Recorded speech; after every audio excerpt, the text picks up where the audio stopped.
스티브 파라 박사님이 쓰신 삶의 마지막까지 쓰임 받는 사람이라는 책이 있습니다.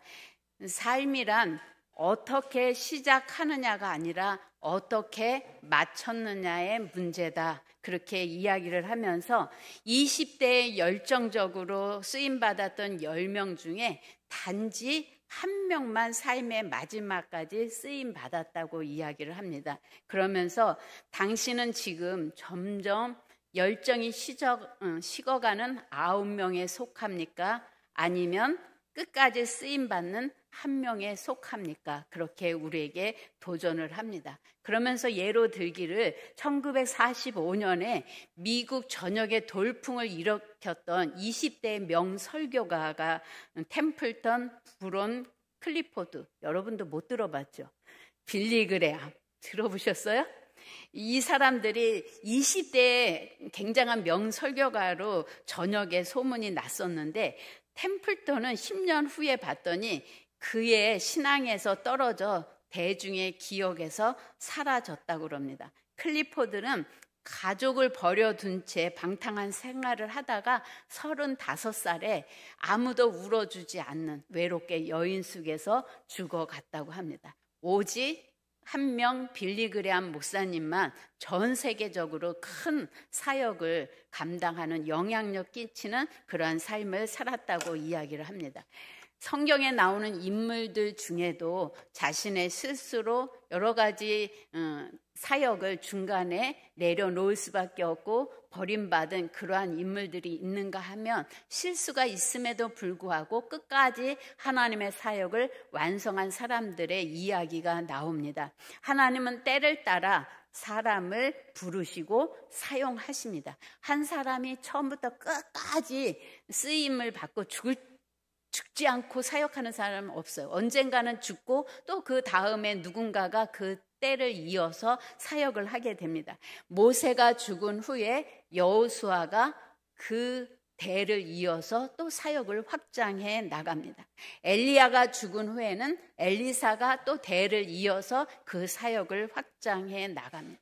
사도 바울이 죽은 후에는 디모데가 대신 또 그 사역을 구체화시키고 확장해 나가는 것을 볼 수가 있습니다. 모든 사람은 자신이 사역할 때가 있습니다. 그 때는 하나님이 주신 때인데 그 때를 끝까지 잘 완성하는 사람이 있는가 하면 하나님이 부르신 그 때에 하나님께 온전히 쓰임받는 사람이 있는가 하면 중간에 자신의 실수나 또 여러 가지 타락함으로 인해서 하나님의 때를 채우지 못하고 중도 하차하는 그러한 사람들도 있다는 것을 볼 수가 있습니다. 하나님의 부르심 앞에서 내게 맡겨진 사명을 온전히 감당하면서 끝까지 쓰임받는 인생이 되려면 어떻게 해야 되는지 오늘 빌립보서에서 바울을 통해서 우리에게 말씀해 주고 계십니다. 바울 사도는 다른 사도들에 비해서 늦게 하나님의 부르심 안에 들어온 사람입니다. 그런데 그의 업적은 그 어떤 사람보다도 위대하고 큰 것을 볼 수가 있습니다. 신약 성경 27권 중에서 거의 반에 해당하는 13권이라고 하는 사람도 있고 14권이라 하는 사람도 있는데 거의 반을 이 사도 바울이 기술을 했습니다. 물론 사도 바울의 또 제자가 썼다는 이론도 있지만 어쨌든 신약 성경의 거의 절반에 가까운 것을 집필할 정도의 굉장한 업적을 남겼습니다. 그래서 예수 그리스도의 종교냐 사도 바울의 종교냐 그런 말이 나올 정도로 신학교에서는 논쟁이 크게 일어나는 그런 위대한 사도 바울입니다. 오늘 사도 바울 때문에 기독교가 세계 역사 속에서 자리매김하는데 큰 공헌을 한 것을 볼 수가 있습니다. 오늘 많은 사람들이 하나님을 섬기는 자리에서 쉽게 이탈하는 것은 환경이 힘들고 어려운 상황에 처하게 되면 하나님을 보는 게 아니라 그 환경에 몰두하기 때문에 넘어지는 경우가 많이 있습니다. 오늘 사도 바울은 그의 상황이 평탄하고 참된 안식을 줄 만한 환경이기 때문에 이렇게 하나님의 사역에 위대한 업적을 남기면서 사역한 것은 결코 아닙니다.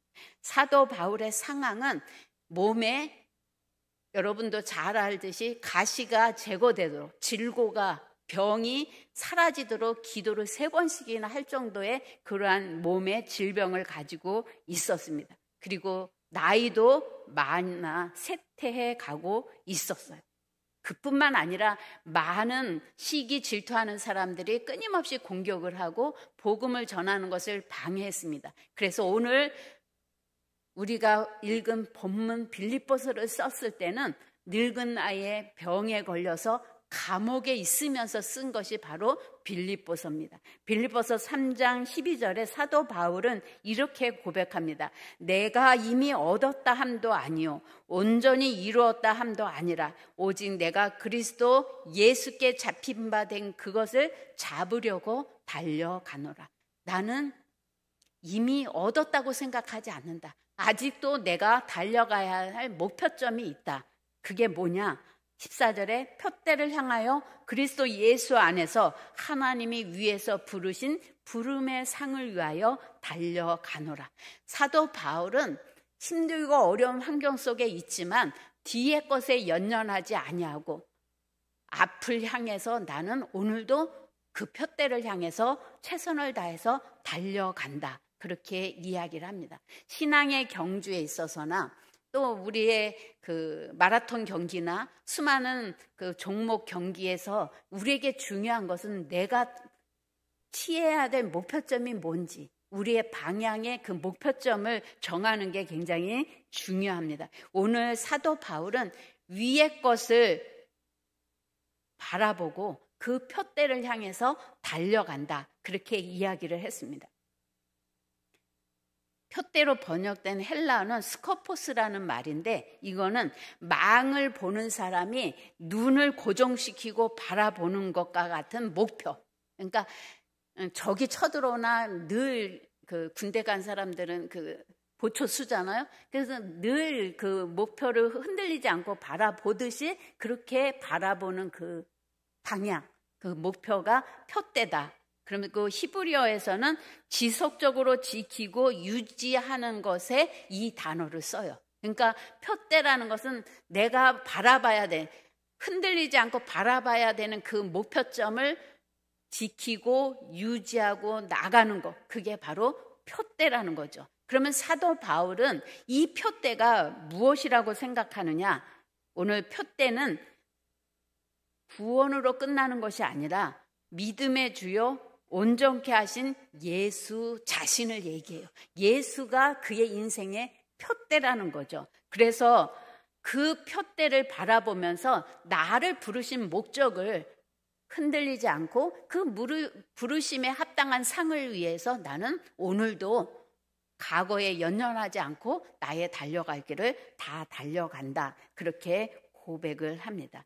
오늘 그리스도를 아는 지식으로 충만했던 사도 바울은 세상의 어떤 장애물 앞에서도 자기를 부르신 그 부르심의 상을 포기하지 않고 달려가는 것을 볼 수가 있습니다. 그에게는 감옥이란 장애물도, 질병이라는 장애물도, 시기하고 질투해서 그를 괴롭히는 수많은 적들도 그에게는 영향을 끼칠 수가 없었어요. 왜냐?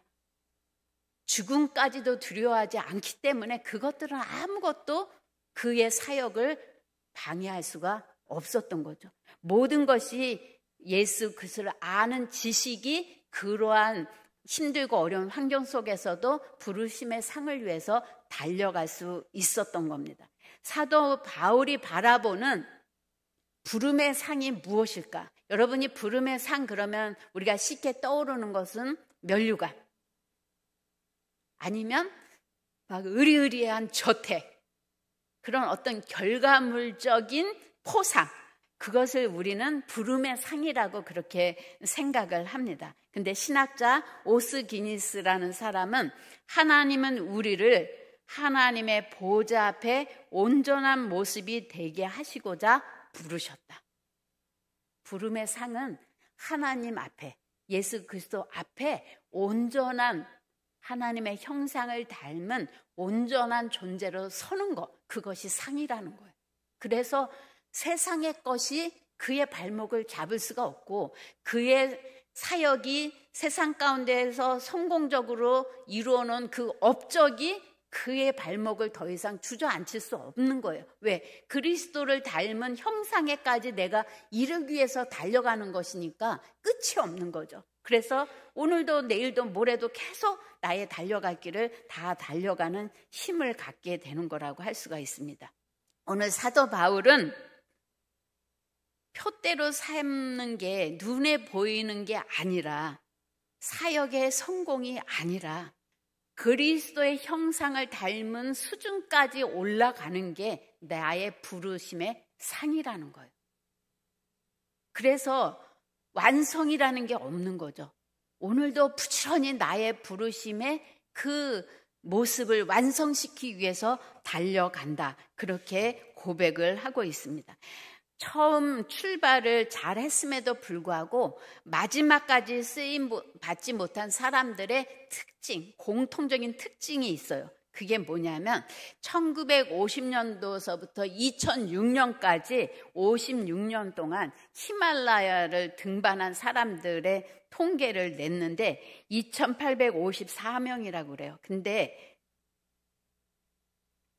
사고도 그만큼 많았죠. 근데 어떤 구간에서 사고가 가장 많이 일어났는가를 살펴봤더니 48%가 정상을 밟는 그 순간에 일어났다는 거예요. 이제 됐다 하는 그 순간에 그 교만함이 그들을 추락사고하게 만드는 그러한 결과를 통계적으로 얻었다고 합니다.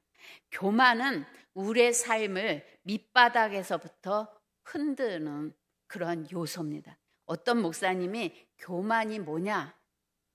제일 먼저 있고 제일 늦게 벗는 속옷과 같다. 교만은 제일 먼저 찾아 들어와. 그리고 교만은 제일 끝까지 우리의 발목을 잡고 버티고 속에 숨어 있어. 그래서 우리가 하나님 앞에 끝까지 쓰임받기 위해서는 수시로 우리 안에 스며드는 이 교만을 다루지 않고는 하나님 앞에 끝까지 쓰임받을 수 없다는 거예요. 교만이 뭐냐? 교만은 하나님보다 자신을 더 높이고 하나님의 주권을 인정하지 않고 자기의 뜻대로 자기의 생각과 계획대로 하는 것을 우리는 교만이라고 말할 수가 있습니다. 근데 이 교만은 어디서부터 시작됐느냐? 하나님에게서부터 시작됐다는 거예요. 이사야 14장 13절에서 15절의 말씀을 들어보시겠습니다. 내가 내 마음에 이르기를 내가 하늘에 올라 하나님의 뭇별 위에 내 자리를 높이리라. 내가 북극 지폐의 산 위에 앉으리라. 가장 높은 구름에 올라가 지극히 높은 이와 같아지리라 하는도다. 그러나 이제 내가 스올 곧 구덩이 맨 밑에 떨어짐을 당하리로다. 천사장 루시엘은 자기 처소를 떠나 자기 위치를 떠나 하나님의 자리에 오르려고 하나님과 비길이라 그렇게 선언하는 것을 볼 수가 있습니다. 오늘 하나님을 섬겨야 될 천사장이 하나님과 같이 되려고 하는 그 교만함이 그를 타락하게 만들었습니다. 그리고 그 타락한 그 천사 마귀가 하는 일은 자기와 똑같이 하나님과 비길이라 하나님과 같이 되고자 하는 교만한 마음을 집어넣어서 그의 사역을 끝까지 감당하지 못하도록 지금도 일하고 있다는 거예요. 창세기 3장 5절에 보면 아담과 하와는 하나님을 섬기도록 에덴 동산에 창조되었고 하나님이 다스리고 정복하고 충만하고 관리하라는 하나님의 부르심을 받았어요. 근데 마귀가 들어와서 그들에게 저 선악과를 따먹으면 너희들도 하나님과 같이 될 거야. 하나님과 동등한 특권을 누릴 수 있을 거야. 그렇게 유혹함으로 말미암아 아담과 하와의 마음에도 피조물임에도 불구하고 하나님과 같이 되고자 하는 그 교만함이 인류의 죄를 가져오는 타락의 길을 간 것을 볼 수가 있습니다.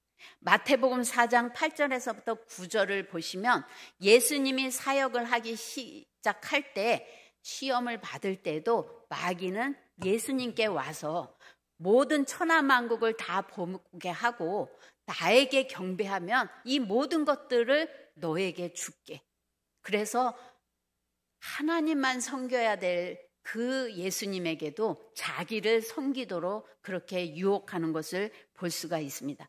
마귀는 지금도 끊임없이 우리의 내면에 깊이 파고들어서 교만이라는 씨를 뿌리고 그 교만이 하나님을 대적하고 하나님의 사역을 감당하지 못하도록 타락해 하는 것을 볼 수가 있습니다. 교만하게 되면 자신의 위치를 지키지 않는 결과를 가져오게 됩니다. 그 대표적인 예로 우리가 사울을 들 수가 있습니다. 사울은 교만의 죄, 곧 우상 숭배와 같은 죄로 하나님은 여기신 것을 볼 수가 있습니다. 사무엘상 15장 23절입니다. 이는 거역하는 것은 점치는 죄와 같고 완고한 것은 사신 우상에게 절하는 죄와 같음이라. 왕이 여호와의 말씀을 버렸으므로 여호와께서도 왕을 버려 왕이 되지 못하게 하셨나이다 하니. 오늘 사울 왕은 제사장만이 지내야 될 그 제사를 사무엘이 조금 더디 온다고 해서 자기가 그 제사를 지냈어요. 왜 제사를 지냈을까요? 내가 왕인데 내가 그까짓 거 못해? 내가 이 세상을 다 통치하는 사람인데 나에게 그런 권리도 없어? 그런 교만함이 그 안에 내재해 있기 때문에 하나님의 말씀을 거침없이 거역했던 것을 볼 수가 있습니다. 오늘 우리들의 마음에도 아무것도 아닌 것 같지만 내가 누군데? 내가 이 정도는 할 수 있지 않아? 그렇게 교만함이 싹트기 시작하면 하나님의 사역을 한다고 하지만 그 사역이 하나님을 대항하는 그런 결과물을 가져올 수밖에 없다는 겁니다. 베드로전서 5장 5절. 젊은 자들아 이와 같이 장로들에게 순종하고 다 서로 겸손으로 허리를 동이라. 하나님은 교만한 자를 대적하시되 겸손한 자들에게는 은혜를 주시느니라. 잠언 16장 18절. 교만은 패망의 선봉이요 거만한 마음은 넘어짐의 앞잡이니라. 잠언 18장 12절을 우리 다 같이 읽겠습니다. 사람의 마음의 교만은 멸망의 선봉이요 겸손은 졸기의 길잡이니라. 오늘 우리를 넘어지게 하는 거는 뭐냐? 우리 안에 교만함이라는 거죠. 교만은 내가 피조물인데 하나님의 자녀인데 하나님과 같은 생각을 하고 하나님과 같은 권리를 가지고 자신이 스스로 선택하고 살아가려고 하는 거가 교만이라고 말할 수가 있습니다. 오늘 하나님의 부르심의 사역을 끝까지 감당하지 못하게 하는 내면에는 교만이 싹트고 있고 그 교만이 자라게 되면 우리는 하나님 앞에서 거룩하지 못한 다양한 삶의 태도들이 나오게 됩니다. 그 중에 대표적인 인물을 우리가 꼽으라고 하면 중간에 하나님의 사역을 감당하지 못한 삼손을 꼽을 수가 있습니다. 삼손은 하나님을 예배하며 하나님의 사명에 충성해야 될 구별된 나실인이었어요.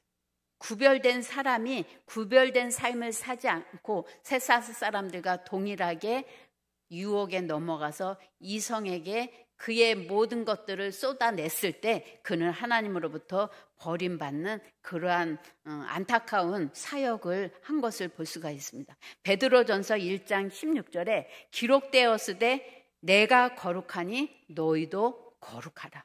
거룩이란 히브리어는 카도시라고 하는데 구별됐다는 얘기예요. 우리는 하나님께 쓰임받은 사람이 되려면 죄로부터 구별돼야 됩니다. 근데 우리 스스로는 죄로부터 구별될 수가 없죠. 오늘 하나님이 우리를 자녀로 부르신 그 순간부터 우리는 죄로부터 구별된 존재로 하나님은 우리를 인정해 주셨어요. 또한 우리가 하나님의 사역을 감당할 때 또 하나님을 위한 구별로 하나님이 부르신 구별이 있어요. 그것이 바로 너는 내 것이다. 너는 내게 속한 것이다 할 때 우리는 구별됐다고 할 수가 있어요. 우리가 물질을 마음대로 벌어서 쓰지만 그중에 10의 1을 구별하는 거잖아요. 내가 스스로 그 많은 돈 중에서 10분의 1을 구별하는 것은 하나님의 것입니다. 그렇게 구별하는 거예요. 우리가 성전을 거룩하다 하는 것은 똑같은 건물이지만 하나님을 예배하기 위해서 우리가 구별한 장소이기 때문에 거룩하다고 얘기할 수 있는 것처럼 우리의 부르심에도 하나님은 구별해 주셨기 때문에 거룩한 거예요. 그리고 이 거룩을 유지해야 되는 것은 거룩하신 하나님이 내 안에 거하시고 나와 함께 동행하시게 하려면 우리가 거룩해야 되는 거예요.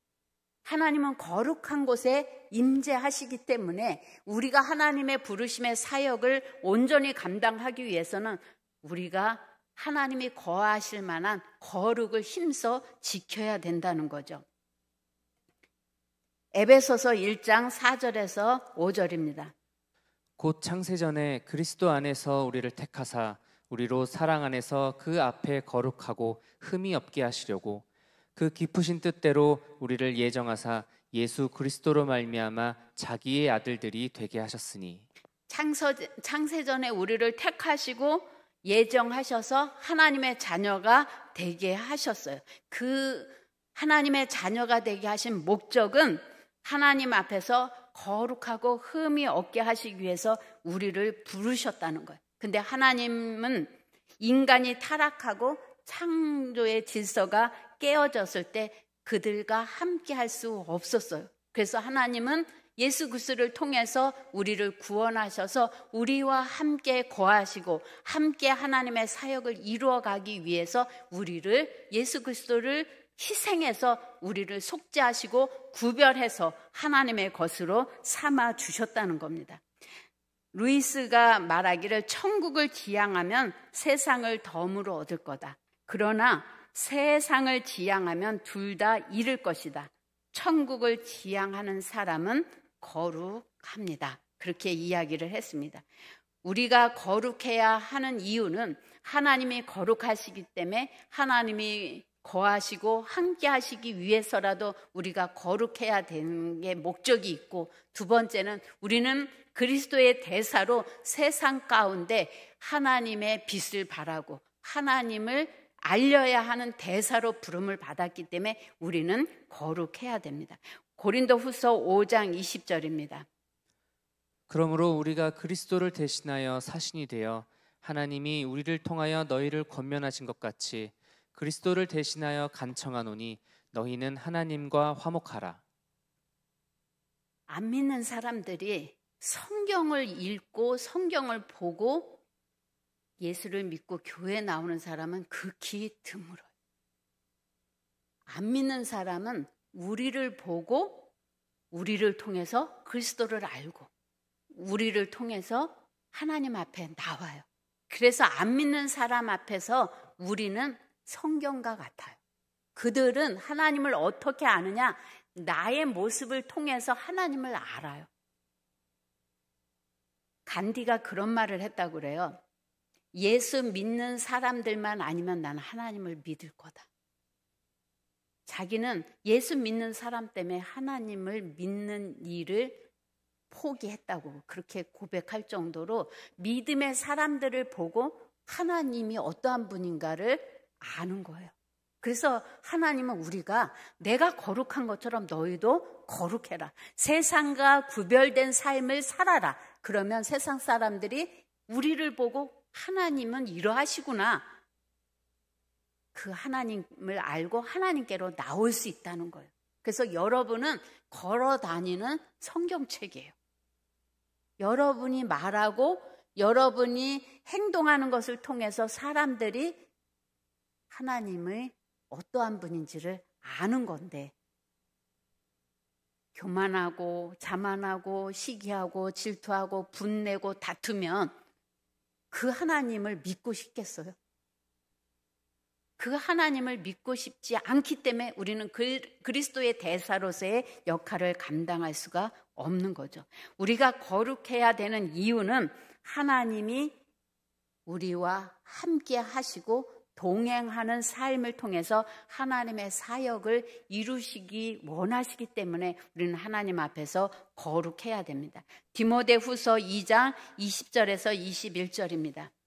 큰 집에는 금 그릇과 은 그릇뿐 아니라 나무 그릇과 질 그릇도 있어 귀하게 쓰는 것도 있고 천하게 쓰는 것도 있나니 그러므로 누구든지 이런 것에서 자기를 깨끗하게 하면 귀히 쓰는 그릇이 되어 거룩하고 주인의 쓰임에 합당하며 모든 선한 일에 준비함이 되리라. 아무리 귀한 재질로 만들어졌던 그릇이라 할지라도 더러우면 쓰지 않는다는 거예요.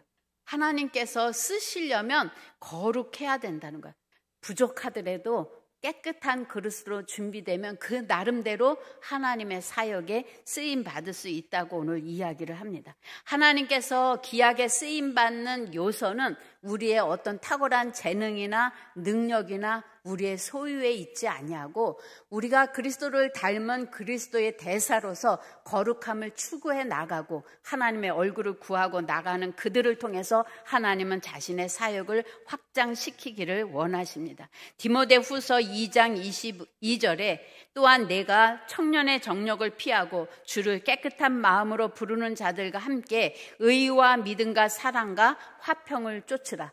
하나님의 거룩함을 쫓는 사람들에게 나타나는 삶의 태도들이에요. 정욕을 피하라는 거죠. 거룩은 정욕을 내가 피할 때 거룩을 향해 갈 수가 있어요. 여러분이 잘 아는 요셉이라는 사람은 하나님께 끝까지 귀하게 쓰임받는 그러한 성품을 소유한 사람이죠. 요셉의 삶을 주목해 보면 요셉은 물질에 있어서 깨끗했어요. 애굽의 시위대장 보디발의 집에서 그 모든 재산을 관리할 때 그 주인이 물질에 깨끗했기 때문에 그를 모든 것을 맡길 수 있는 그런 사람이 됐다는 거죠. 여러분이 세상에서 살아갈 때 하나님의 사역을 확장해 나가고 교회에서 사역을 확장해 나갈 때 여러분도 거룩해야 돼요. 근데 그 거룩함의 첫 번째 요소가 여러분의 소유를 거룩하게 다룰 수 있어야 된다는 거죠. 여러분의 물질을, 여러분의 시간을, 여러분의 생각과 마음을 거룩하게 다스릴 수 있어야 돼요. 요셉은 물질에 있어서도 믿지 않는 사람이 볼 때 신뢰할 만한 관리를 했어요. 두 번째, 그 요셉의 유혹했던 보디발의 아내가 아무리 유혹한다 할지라도 힘의 논리를 가지고 유혹한다 할지라도 그것을 성적인 유혹을 물리칠 수 있는 거룩함이 있었기 때문에 하나님은 요셉을 위대한 총리로 온 세계를 다스릴 수 있는 그런 권한을 부여해 주신 것을 볼 수가 있습니다. 여러분은 여러분에게 하나님이 주신 물질, 여러분에게 주신 시간, 여러분에게 주신 그 모든 것들을 거룩하게 관리하고 계신지 여러분 자신을 돌아보시기 바랍니다. 제가 청년의 워크숍 때문에 그 펜션을 답사를 계속 다녔는데 답사를 다니면서 이 나라가 정말 음란하고 부패하고 타락했다는 것을 피부로 느꼈어요. 왜냐하면 그렇게 커플 펜션이 많은 나라가 있을까 할 정도로 모든 곳곳이 다 커플 펜션이. 그리고 조금 나아진 게 가족 펜션. 얼마나 화려한지 방도 화려하고 뭐. 그런데 우리는 30명이 갈 만한 단체 펜션을 얻으려면 거지 같은 막 넓은 방에 그냥 때려 넣는 그런 펜션밖에 없는 거예요. 그러니까 내 수준에는 커플 펜션 같은 데서 자면서 단체가 모일 수 있는 펜션이 없어요. 정말 땅만 있으면 짓고 싶더라고요. 근데 정말 기도하는 소라가 옆에서 목사님 하나님이 준비한 게 있을 거예요. 그렇게 해서 한 번만 더 가봐요. 그렇게 해서 기도하는 바람에 제가 한 3-4시간 걸려서 펜션을 다 뒤져봤기 때문에 전국에 있는 펜션의 스타일을 알아요. 딱 보고 3개를 찝었어요. 첫 번째 갔는데 거기는 시설은 잘 돼 있고 나름 그래도 단체가 숙박할 수 있을 복층 구조로 이렇게 됐는데 돈이 또 너무 비싸. 거의 200만 원 돈이 하룻밤에. 그래서 두 번째를 갔는데 와, 저기 청소도 안 하고 더러운지 난 딱 들어가는 순간 아, 여긴 아니야. 근데 우리 소라는 또 그 비싸니까 여기는 어떻게 해서든지 좀 들어가 볼까? 여기 보여주세요, 저기 보여주세요. 내가 계속 아니라 그래도 혹시 모르니까요. 여기 올 수도 있으니까. 그래서 너나 와라, 난 안 온다. 속으로 그렇게 마음을 먹고, 그 다음에 이제 내가 마지막으로 준비한 데가 한 군데가 있는데 좀 멀 것 같아서 내가 안 가는데 어떡할까 그랬더니 거기가 하나님이 예비한 것일 수도 있어요. 우리 한번 가봐요. 그래서 자기가 밥 사주고 나를 이제 끌고 갔는데 내가 생각한 것보다 나는 수동 저 안쪽인 줄 알았더니 초입인 거예요. 그냥 청평 그쪽 초입인 거예요. 근데 뭐 그렇게 깨끗하고 좋진 않지만 내가 그리고 워크숍 할 만한 그런 환경은 됐어요. 가격도 반값이고. 그래서 거기를 이제 잡고 기쁘게 오면서 제가 속으로 느낀 거는, 소라야, 너가 애인이 생긴다고 하면 너는 커플 펜션에 갈 거니?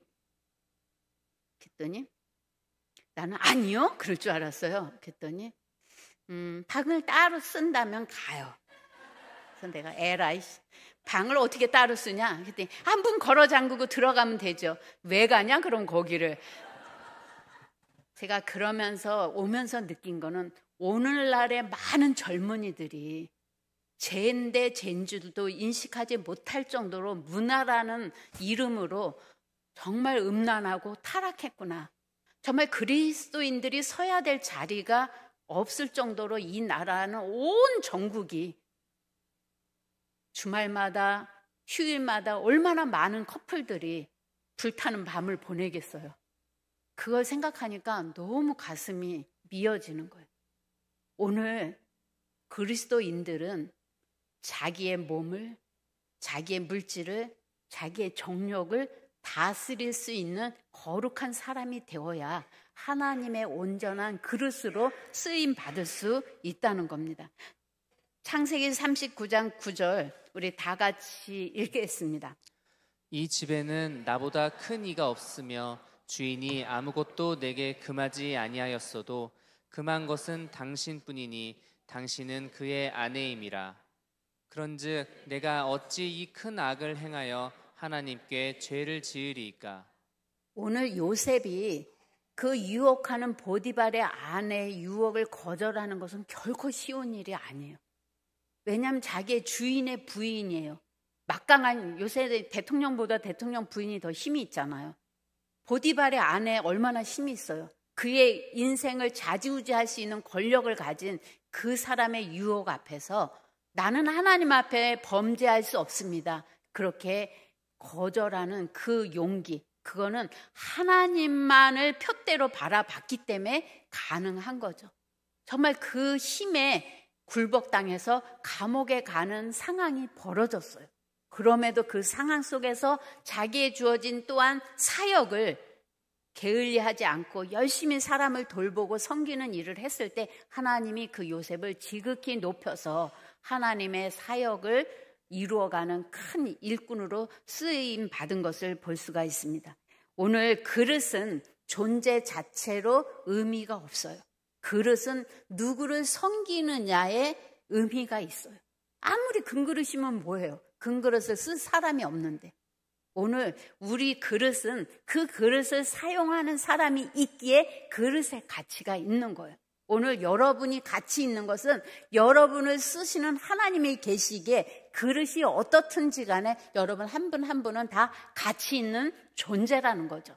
이왕이면 하나님이 여러분을 부르셨으면 그 부르심의 상을 위해서 여러분이 교만하지 않고 거룩함으로 하나님의 온전한 그릇으로 쓰임받는 그런 사람이 되셨으면 좋겠습니다. 우리는 부르심의 상이 면류관이나 어떤 천국에 가서 백월각 같은 집에서 사는 것, 그것을 부름의 상이라고 생각하기 때문에 많은 사람한테 열심히 헌신하십시오, 충성하십시오 그러면 저 천국에 가서 그냥 초가집에 살아도 괜찮아요. 천국만 가면 될 테니까 그냥 지금은 내 멋대로 살고 싶어요. 그런 사람들이 의외로 많아요. 근데 부르심의 상은 저도 설교를 준비하면서 다시 한번 음미를 하게 된 주제인데, 부르심의 상은 그리스도와 함께 하나님과 함께 거하시는 형상을 닮은 사람이 되는 거예요. 우리가 그 형상을 닮지 못하면 하나님께로부터 멀리 떨어질 수밖에 없어요. 그 최악이 지옥인 거죠. 우리가 영광스러운 하나님의 임재 앞에서 우리가 살아갈 수 있는 존재가 되기 위해서는 날마다 그리스도의 형상을 닮은 존재의 그 표대를 향해서 끊임없이 달려가는 게 우리가 하나님의 부르심을 받은 자녀가 해야 될 사명이라고 생각을 합니다. 네. 우리 이 시간 기도하실 때 하나님, 우리를 부르신 것은 그냥 하나님 자녀 삼아주시고 천국에 가게 하기 위해서만이 아니라 우리를 부르신 부르심의 목적이 각자에게 있습니다. 하나님, 그 부르심의 사역을 온전히 끝까지 감당하는 우리가 되게 해 주시옵소서. 하나님이 이 교회를 구별하셔서 이 땅에 세우신 것은 또 하나님의 하시고자 하는 사역이 있어요. 그 사역을 끝까지 감당하는 교회, 세상 가운데 선한 영향력을 끼치는 그러한 교회가 될 수 있도록 우리 교회를 사용하여 주시옵소서. 우리 다 같이 한 목소리로 기도하겠습니다. 하나님 아버지, 참으로 감사합니다.